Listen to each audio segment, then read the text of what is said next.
Bienvenidos and welcome back to Puro Pinche Gol, a place we discuss all things USMNT y la selección mexicana. My name is Adrian, joining me once again my co-host Tocayo Adrian. Adrian, what's Gucci, bro?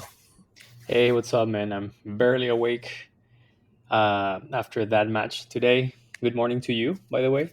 So you should be fully awake, but I am barely holding on to not falling asleep after that tremendo partido molero, man.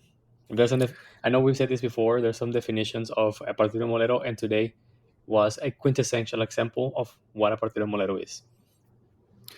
Yeah, I mean, getting right into it, this was a match that was kind of we made a video on this before that la federación has made these types of matches, partidos moleros in the United States at big ass fields like Soldier Field, like it was today, and other fields where le venden a la gente, they sell to the people a false premise of what the game is going to be. If you look into the anticipation for this game, all the posts from La Selección on social media, all the advertising and all that showed Santigimenez, showed all these Edson Alvarez, all these big names playing in this match, which ultimately was not the case. This was a under 23 match, tune up more or less for the tournament they're going to have down there in France, the Torneo Maurice Revello, and with like we were discussing before, some sprinkles of the A team, it was more or less a partido molero, like you said. Adrian, would you like to kind of go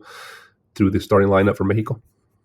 Sure. So the start lineup for Mexico had Julio Gonzalez as the goalkeeper. You have Jorge Rodriguez as the left back, Jesus Gomez as a central defender.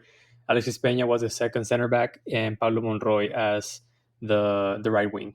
And then in the middle, you had your three players with Andres Montaño from Mazatlan, Fidel Ambriz from León, and Jordan Carrillo from Santos Laguna. And then you have at the top Ricardo Monreal. On the left, in the middle, you had Edson Ayon Calderon. And then on your right wing, you had a not a newcomer, but someone who kind of sort of has been disappearing from I guess it kind of disappeared from the first team orbit, but now is trying to make a comeback in the name of Efrain Alvarez. So that was the 4-3-3 formation that, interestingly enough, jaimelozano coached today. But even though it's an under 23 match, essentially, I was surprised not to see Cadena as the head coach for this match. Yeah, I mean, it was probably him pulling the strings. This was mainly under 23 with, I guess, the only above 23 were Alexis Peña and Julio Gonzalez, right? Yeah, and I guess if you look at the entire list that Mexico dropped a couple of weeks ago, Julio Gonzalez, Alexis Peña, Andres Montaño, and Jordan Carrillo are the sprinkled first team players that are here with this under 23. And I was gonna say that maybe those are the players that are gonna go and play with Mexico at the Olympics, but Mexico didn't qualify for the Olympics, so it isn't like they're gonna take them to the Maurice Revello tournament. So maybe Jimmy Lozano has those four players on the edge of getting, nixed. I seriously doubt he's going to call Julio Gonzalez, as he needs three keepers for the roster. But maybe Andres Montaño, Alexis Peña, and Jordan Carrillo or I guess we're playing to pretty much stay alive with the first team, right? So I don't know. This is again, if you ask me, this was kind of a waste of time, maybe, but it was just interesting to see a very dominant under 23 squad with just a few additions of the first team. And I call it a few additions because I assume most of these guys are going to be subs anyways for the first team. I mean, I think you put it perfectly before the match when we were kind of doing some talking points.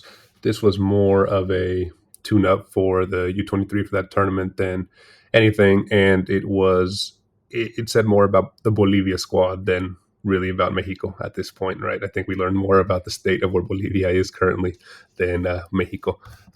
Mexico, of course, has matches where we're anticipating to see the actual Copa America squad against Uruguay, and on 8th of June they play Brazil. And those are kind of the last few matches before the big tournament this summer, the Copa America, while the selección de, Ricardo Cadena go down to play Ivory Coast, France, South Korea, and Arabia down there in the Maurice Revello Tournament. Let's talk about that goal, man.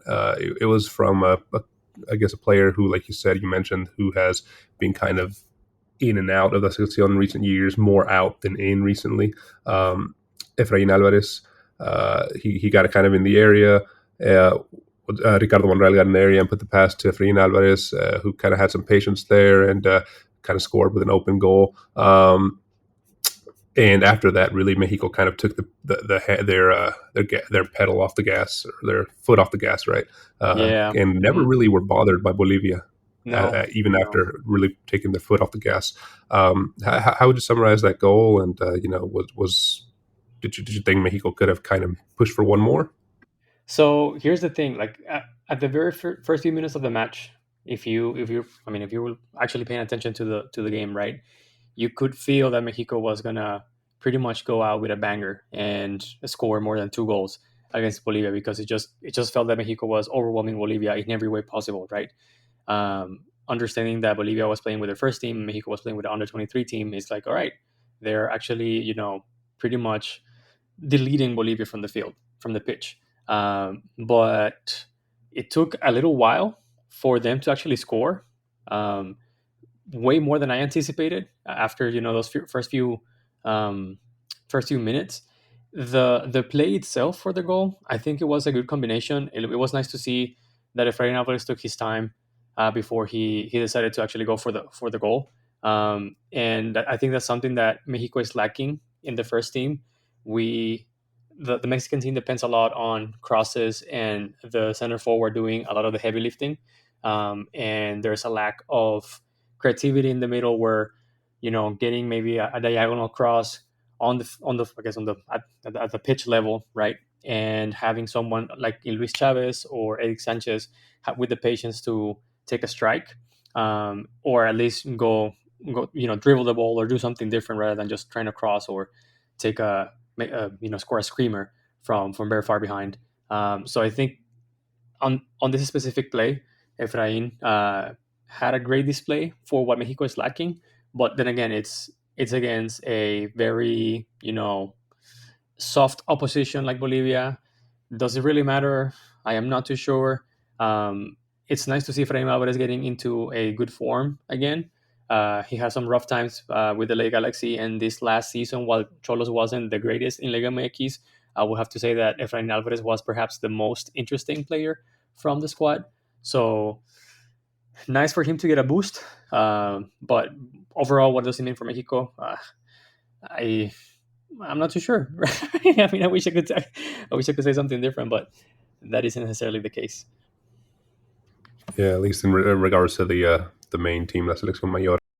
So Mexico now 10 and 13, 10 wins out of 13 matches against Bolivia. Um, Sorry, my alarm's going off. Let me turn that off. It's all good, man. 10 wins against 13 matches against Bolivia. And I guess final question here for you as we kind of wrap this episode up. Did any of these players make any impact on Jimmy where he's going to say, I need these guys ASAP on La Selección Mayor? And I think that's probably the worst part is that if Jimmy was trying to find for answers or find an X factor or something just different that he could add to the first team, I think this match left him with even a more dire perspective or scenario, or just with way more doubts as what he needs to do to bolster the first team for this Copa America tournament and what's to come in 2026, right? Because we keep on saying that the recent roster that he dropped for this Copa America is like the generational change, right? But if you look at the under 23s, which is the next players in line, it doesn't really get any better. So did he learn something? He probably learned that he's probably going to have to stick with the players that he currently has and try to make something out of them, and just understand that, hey, your panorama, your perspective, your field of view from today and 2026 is not pretty, man. It's not great. It's not pretty. You don't have another Rebote. You don't have another Luis Chavez. You don't have another Efrain Alvarez in the queue or prepping for or gearing Edson towards. Alvarez. Sorry, Edson Alvarez. Yes, my bad. Edson Alvarez. Sorry, you don't have that kind of quality anywhere near ready for the first team. Yeah, I guess it was cool. At least a bonus that we got to see Luca Martinez, the boy, the Yeah, Rosario yeah. Central player that plays down there in Argentina, finally get Mhm. a cap here for Mexico. So that was a plus. But yeah, I mean, obviously, if you guys are watching this video, this is not a six things we learned. There wasn't enough talking points to really No, make a six there things we wasn't learned here. enough But we things want, to learn. Yeah. yeah. Like we said, a partido molero, we've ever seen one, but we're hoping these next matches against Uruguay on the 6th and Brazil later this week, or later, I guess earlier this month of June, will provide more talking points and really give us a sense as to where Mexico is heading into La Copa America. So definitely stick it here with Puro Pinche Gol as we start ramping up our coverage of Copa America. I'll be back in the good old side of the art pond there to record more as we move forward here. Yeah. So Adrian, man, as we wrap up this episode, where can our listeners find us, dude? Dude, they can always find us on YouTube. Don't forget to subscribe, hit the like button, and turn on the notifications. You can also find us on Apple Podcasts, Spotify, or wherever you get your podcast on. Last but not least, you can also find us on Instagram and TikTok now. We're actually posting more stuff than every now and then. We have a new member on the PPG family who's helping us out. Shout out to Marcelo. But will see more action on our Instagram and TikTok now that he's giving us a hand on that end. Yeah, for sure. So if you like our content, make sure to follow us. Plenty of memes and plenty of reels and clips there that we're going to be posting. So yeah, give us a follow. Yeah, another interesting episode here, Adrian, man. Like we said, we'll keep it locked in here, PPG, as we're wrapping up coverage for Copa America for both eltri and USMNT. So stick it here with PPG. Adrian, man. See you in the next one, brother. Always a pleasure. Safe travels, man. Thanks, man. See ya.